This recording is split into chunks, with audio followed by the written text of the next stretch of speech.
Auzubillahiminasyaitonirrajim. Bismillahirrahmanirrahim. Assalamualaikum warahmatullahi wabarakatuh. Waalaikumsalam warahmatullahi wabarakatuh. Jamaah. Yeah. Oh, jamaah. Yeah. Alhamdulillah. Alhamdulillahirabbil alamin wassalatu wassalamu ala asrofil anbiya'i wal mursalin wa ala alihi washabihi ajmain amma ba'du. Alhamdulillah jamaah, bertemu lagi bersama saya Mikdad Adausi tentunya di Islam Itu Indah. Seperti biasa di pagi hari ini kita akan belajar bersama-sama bersama guru kita yang luar biasa. Kita sapa dulu, ada Ustadz Maulana di samping kanan saya. Apa kabar Ustadz? Alhamdulillah, Masya Allah, tabarakallah. Senantiasa kita berbaik sangka akan takdir. Betul. Catat betul. ini, baik sangka akan takdir. Masya Allah. Terima kasih Ustadz Maulana. Sehat selalu, semangat ya Ustadz ya. Harus. Lalu juga ada Habib Muhammad Syahab. Apa kabar Habib? Alhamdulillah semangat baik. Dong hari Mikdad ini ya. sehat. Alhamdulillah sehat walafiat. Sehat ya. Ustadz Syam gimana nih kabarnya? Alhamdulillah. Semangat Masya Allah. dong Mikdad. Semangat dong. Kelihatan dari matanya semangat banget. Mantap dong. Baik jamaah, Masya Allah, sebagai umat Nabi Muhammad kita mendapatkan banyak pelajar dari kaum Nabi terdahulu. Bahkan mendapatkan contoh agar kita tidak berperilaku yang salah seperti kaum Nabi terdahulu. Dan diantaranya adalah kaum Nabi Lut. Dan sekarang, nauzubillah, mohon maaf nih, tanpa kita sadari ternyata banyak perilaku kaum Nabi Lut itu pelan-pelan mulai muncul nih kembali di sekitar kita. Dan semoga Allah selalu melindungi kita dan keluarga kita dari sikap ini. Memangnya kita jadi penasaran nih, sebenarnya apa sih kesalahan yang dilakukan oleh kaum Nabi Lut? Makanya akan kita angkat dalam tema yang luar biasa, temanya adalah jangan seperti kaum Nabi Lut. Masya Allah, baik. Yang pertama nih kita akan membahas tema kita, saya mau ke Habib Muhammad Syahab dulu. Siap. Habib, afwan, izin bertanya nih.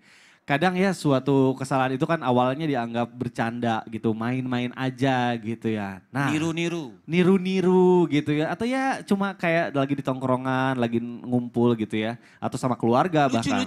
Lucu-lucuan aja. Nah Habib, benarkah bahwa perilaku atau sikap menyimpang dari kaum Nabi Lut ini diawali dengan sikap bercanda juga nih. Nah akhirnya malah jadi kesalahan yang berlanjut bahkan di kalangan keluarga sendiri. Nauzubillah nih, mohon penjelasannya ya Habib, silakan. Izin Ustadz Maulana, Ustadz Syam, Mikdad. Assalamualaikum warahmatullahi wabarakatuh. Waalaikumsalam warahmatullahi wabarakatuh. Alhamdulillah. Alhamdulillahi rabbil alamin. Wa sallallahu wasallama ala abdihil mustafal amin. Sayyidina Muhammadin nurillahil mubin. Al-hadi ila siratihil mustaqim. Dhil khuluqil azim wa nahjil gawim. Allahumma salli wa sallim wa barik alaihi wa ala alihi wa sahbihi wa man sara fi darbih amma ba'd. Pemirsa dimanapun berada yang insya Allah kita semua ini mencintai Allah subhanahu wa ta'ala. Di antara tanda orang mencintai Allah subhanahu wa ta'ala mengikuti peraturan-peraturan Allah yang dibawa oleh baginda Nabi besar Muhammad sallallahu alaihi wasallam wa baraka alaihi wa ala alihi. Sebelum kita lanjutkan, kita ini sayang. Betul Ustaz Maulana? Betul. Kita ini sayang sama orang yang terkadang boleh dikatakan menyerupai perempuan. Kita ini sayang. Kita berada di sini bukannya memukul, tapi kita ini memikul bersama. Artinya, tapi dengan cara memikul bagaimana? Inilah dengan cara kita memikul, itu kita menjelaskan hukum-hukum dari Allah subhanahu wa ta'ala jalla jalaluhu wa ta'ala azamatu. Makanya hal-hal man tasyabbaha biqaumin fahuwa minhum, kata Nabi SAW, orang yang menyerupai sesuatu maka dia akan digolongkan dengan apa yang dia serupai. Maka kita menyerupai orang-orang baik, menyerupai dengan porsi kita. Kita laki-laki, serupakan diri kita sebagai laki-laki. Perempuan, serupakan diri dia sebagai perempuan. Nah ini sehingga tidak terjadi apa yang terjadi yang Allah subhanahu wa ta'ala berikan kepada kaum Nabi Allah Lut. Jadi seperti di dalam Al-Quran itu Allah subhanahu wa ta'ala menyerupakan mereka atau mensifatkan mereka dengan 4 sifat di dalam Al-Quran. Satu, yang pertama al-mufsidin. Orang-orang yang menyerupai. Jadi boleh saya jelaskan, maaf dikatakan kaum Nabi Lut itu kan homoseksual. Ya. Homoseksual ini bisa dikatakan namanya dalam bahasa Arab liwat. Liwat ini bisa homoseksual artinya juga bisa lesbian. Tapi Al-Imam Mawardi itu memisahkan kalimatnya. Kalau buat laki-laki yang gay itu namanya liwat, buat perempuan namanya sihak. Nah ini hukumnya di dalam Al-Quran disifatkan oleh Allah Subhanahu wa Ta'ala. Pertama mereka mufsidin. Apa mufsidin? Orang-orang yang berbuat kerusakan. Yang kedua Al-Quran juga mensifatkan mereka ini mujrimin. Apa itu mujrimin? Orang-orang yang berbuat dosa. Juga Al-Quran mensifatkan mereka musrifin. Orang-orang yang berlebihan. Yang keempat, Allah Subhanahu wa Ta'ala juga mensifatkan mereka zalimin. Orang-orang yang berbuat zalim. Jadi hadirin dan hadirat, para pemirsa semuanya yang insya Allah mendapatkan rahmat dan kasih sayang Allah Subhanahu wa Ta'ala. Bahkan dikatakan Ibnu Katsir itu meriwayatkan dari Al-Malik bin Abdul Walid sampai beliau mengatakan laula annallaha azza wa jalla qassa alaina khabara Lut ma dhanantu anna dzakara ya'lu dzakara. Sampai dikatakan oleh Al-Malik ini seandainya sekiranya Allah Subhanahu wa Ta'ala tidak memberitahu kami tentang kaum Nabi Lut, maka kami tidak akan menyangka ada laki-laki yang berhubungan dengan laki-laki. Seandainya Allah tidak mengkhabarkan di dalam Al-Quran tentang kaum Nabi Lut, maka kami ini tidak akan menyangka, nggak sangka di dalam kepala kami ada laki-laki bisa berhubungan dengan laki-laki. Nah ini permasalahannya, artinya seperti saya katakan kita ini sayang. Kita ini sayang sama semuanya, ayo kita bicara. Kalau memang bicaranya, oh kami tidak bisa merubah, nggak mungkin. Allah ini benar, Nabi ini benar. Innallaha la yughayyiru biqaumin hatta yughayyiru ma bi anfusihim. Allah itu tidak akan merubah suatu kaum, suatu makhluk, suatu kampung kalau dia nggak mau berubah. Berarti perubahan itu ada.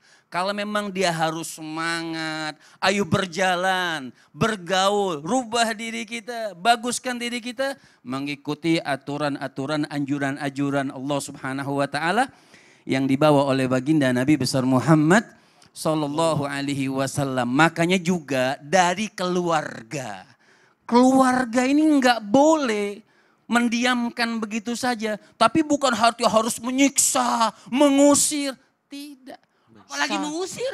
Hati Tidak boleh. disayang, lebih disayang. Mengusir dari rumah maksudnya. Iya, enggak boleh mengusir apa. Harusnya dirangkul ya. Dirangkul, merangkul tadi artinya. Dirangkul, merangkul, bukan memukul. Iya. Nah makanya ajarin tauhid, ajarin agama dari kecil, apapun agama kita pasti itu ada agama. Ajarkan agama dengan akhlak, dengan adab. Porsinya dia sebagai laki-laki, porsinya dia sebagai perempuan. Baik. Nah mudah-mudahan ini bisa saling berbagi. Betul, kita di betul. pagi hari Jadi ini, tugas kita Masya semua Allah. terutama keluarga dan orang-orang terdekatnya ya. Intinya jangan dipukul tapi dirangkul sama kita, Masya Allah. Terima kasih Habib. Baik jamaah, selanjutnya saya mau ke Ustadz Maulana. Ustadz Maulana tadi disebutkan juga oleh Habib bahwa itu sebenarnya dijelaskan dalam Al-Quran gitu ya, kisah Nabi Lut ini. Nah apakah sebenarnya kaum Nabi Lut ini tahu bahwa perbuatan yang mereka lakukan itu salah besar, dan dalam Al-Quran juga bahwa ini adalah dosa yang berat yang belum pernah dikerjakan oleh kaum Nabi sebelumnya nih. Mohon penjelasannya Ustadz Maulana. Iya, makasih Silakan, banyak. Bismillahirrahmanirrahim. Izin Habib dan Ustaz Sam. Bismillahirrahmanirrahim. Assalamualaikum warahmatullahi wabarakatuh. Waalaikumsalam warahmatullahi wabarakatuh. Jamaah. Yeay. Oh jamaah. Yeay. Alhamdulillah. Alhamdulillahirrabbilalamin. Allahumma salli ala Sayyidina Muhammad wa ala Sayyidina Muhammad. Satu bentuk pujian dan rasa syukur. Masya Allah, tabarakallah. Hari ini kita lagi meluruskan, merangkul untuk membawa ke jalan yang benar. Karena selama orang masih hidup, selama itu ada peluang untuk berubah jadi orang baik. Ingat sekali lagi saya ucapkan ini bahwa selama orang masih hidup tidak ada hak kita untuk menjelekkan, tapi mendoakan mereka untuk jadi baik supaya bisa sadar dan kembali ke jalan yang benar. Tadi sudah dijelaskan oleh Habib, tinggal saya melanjutkan. Bagaimana dengan adanya orang tahu ini salah, tapi karena nyaman, mohon maaf, karena dia nyaman dengan maksiatnya, jadi pura-pura nggak tahu. Karena kenapa? Maaf, minta dukungan atau diberikan jalan atau diberikan angin segar atau diberikan panggung atau apapun namanya atau astagfirullahaladzim, saya nggak enak nyebutnya. Karena bahaya, karena ini adalah penyakit sosial. Tidak beranak tapi banyak keturunannya. Wah, betul. Tidak beranak tapi banyak keturunannya. Karena bisa berefek sosial. Bisa berakibat karena kenapa? Itu kok aman, aku ikut-ikutan deh. Itu nyaman, ikut-ikutan deh. Inilah yang bahaya. Makanya dari awal kita harus tutup. Tidak ada. Makanya tadi disebutkan orang melampaui batas, orang dosa. Tapi tidak ada yang disebut salah. Bukan salah di sini. Karena merubah takdir. Karena perbuatan ini sehingga diangkat tanah kaum Nabi Lut, kemudian dibalikkan. Karena membalikkan perbuatan yang melampaui batas. Kemudian perbuatan ini, saya pinjam kata-kata ini, menghinakan diri. Padahal dia sudah diangkat derajatnya. Betapa banyak orang mau sekali jadi laki-laki tapi ditakdirkan jadi perempuan. Tapi kenapa yang laki-laki justru mohon maaf nauzubillah meninggalkan wanita-wanitanya untuk mendatangi laki-laki. Dengan alasan apapun ini sudah merusak. Maka hilanglah kemuliaan dan sekali lagi berkah. Kemuliaannya hilang. Karena cahaya di wajah mereka akan hilang. Kemuliaan dari wajah mereka akan hilang. Mungkin dia berkata, aku aman-aman aja, uang saya lebih banyak, hidup saya lebih nyaman, bahagia kok aku. Memang kelihatannya bahagia, tapi sebenarnya hilanglah kemuliaan dan yang kita harus camkan, hilang keberkahannya.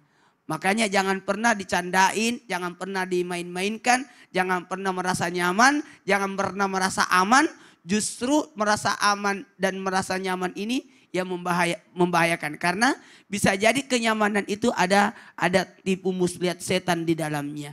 Makanya kita harus berhati-hati, jangan sampai justru yang kita lakukan bisa menjadi maaf apalagi kalau sudah jadi public figure, sudah menjadi ustadz atau guru atau sosok yang hebat, sosok orang yang luar biasa, tiba-tiba ada yang ngikutin atau orang tua atau dituakan tapi ada yang ikuti, maka menjadi dosa jariah juga. Betul. Berapa yang ngikutin segitu dosa? Kadang-kadang begini, mereka tuh minta dimengerti tapi nggak mau mengerti. Nah itu dia. Contohnya misalnya, orang tua kok nggak mau ngerti saya misalnya kan. Iya. Mestinya lo harus ngerti orang tua lo. Kasihan dong orang tua malu kan. Bagaimana gitu. perasaan keluargamu? Bagaimana betul. perasaan saudaramu? Mungkin kau merasa tidak malu karena sudah terbiasa. Tapi bagaimana dengan mereka? Nah itu dia, itu berarti menjadi catatan ya. Baik jamaah, kita lanjutkan pembahasan kita. Selanjutnya saya mau ke Ustadz Syam. Ustadz Afwan izin bertanya nih. Baik. Ustadz, benarkah Rasulullah itu Nabi Muhammad SAW begitu sangat khawatir bahwa perilaku menyimpang para kaum Nabi Lut ini terjadi di akhir zaman ini, di zaman kita sekarang ini. Dan benarkah kekhawatiran Rasulullah itu terjadi saat ini? Mohon penjelasannya Ustaz. Baik, bismillahirrahmanirrahim. Tabi guruku Habib Muhammad, Ustaz Maulana, Mas Mikdad, serta guru-guru kami melakukan Allah Subhanahu wa taala.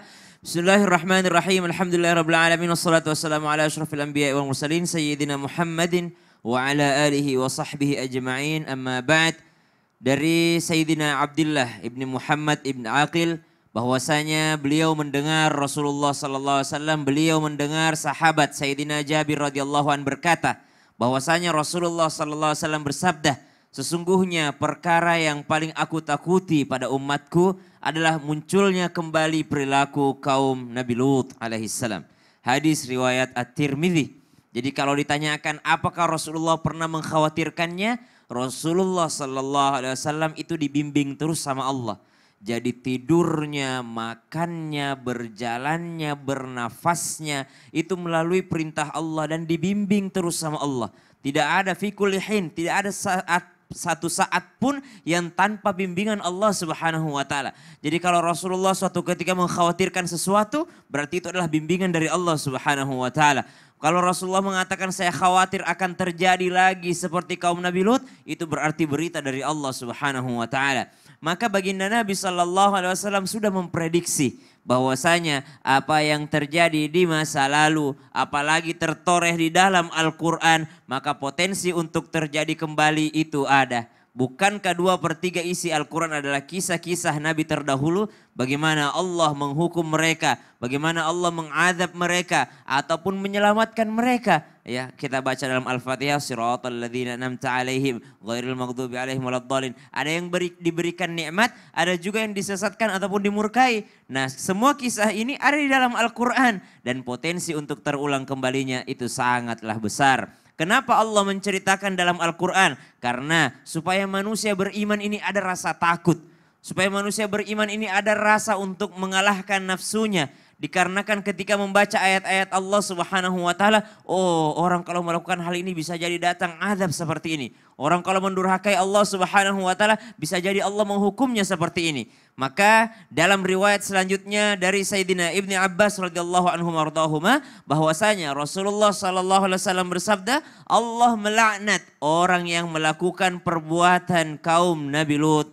Atau Allah melaknat orang yang melakukan perbuatan umat Nabi Lut alaihissalam. Yang dimaksud adalah perbuatan liwat tadi. Ya, perbuatan menyukai sesama jenis gender, sesama gendernya. Dia laki-laki menyukai laki-laki, perempuan menyukai perempuan atau selanjutnya dan selanjutnya.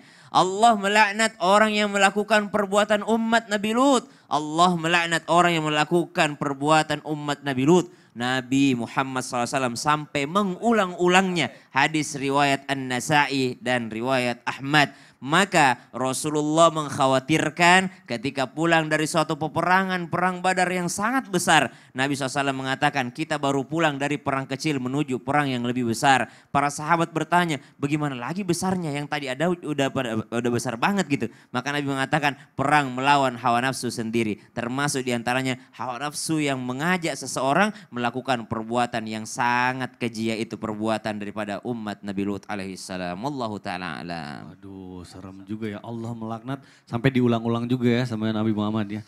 Aduh. Kalau misalnya nih Mikdad nih. Apa, kalau Ustaz? misalnya kita ini nggak kenal sama seseorang sama sekali. Iya. Terus dia melakukan dosa di depan mata kita. Baiknya kira-kira nih kita diemin apa kita ingetin nih? Enggak kenal. Nih, udah host Islam itu indah nih. Iya, kalau nggak kenal sih aku diemin aja. Karena depan umum gitu ya. Iya, takutnya juga dia nanti malah marah. Ngapain lu? Siapa ngatur-ngatur? Ntar malah marah. Soalnya zaman sekarang orang kalau diingetin suka baperan sih Ustaz Syam. Ini antara nggak mau ngingetin atau ngedukung ya jangan-jangan. Nauzubillah. Bukan ngedukung, tapi kan Ngedukung maksudnya, ya? aduh, kalau misalnya kita ujuk-ujuk ngingetin, ntar orangnya sakit hati gitu Ustaz Syam maksudnya. Wih, Waduh. ngeri banget nih kalau kayak gini bisa mendatangkan azab nih. Bisa mendatangkan azab. Bisa mendatangkan azab lah. Iya, Yuk, melampaui ngeri banget, batas, mendukung. dosa, zalim yang bahaya itu melampaui batas. Astagfirullahaladzim. Jadi bisa jadi Ya ini. Kalau terjadi Wah, bahaya. astagfirullahaladzim. Ini Ustadz Maulana sama Ustadz Syam nakut-nakutin nih. Pokoknya ya udah deh, nanti dibahas tapi ya dikasih tahu kalau aku salah ya. Setelah yang satu ini ya jamaah tetap di Islam itu indah. Jamaah oh jamaah. Alhamdulillah. Nah. Subhanallah, bahaya.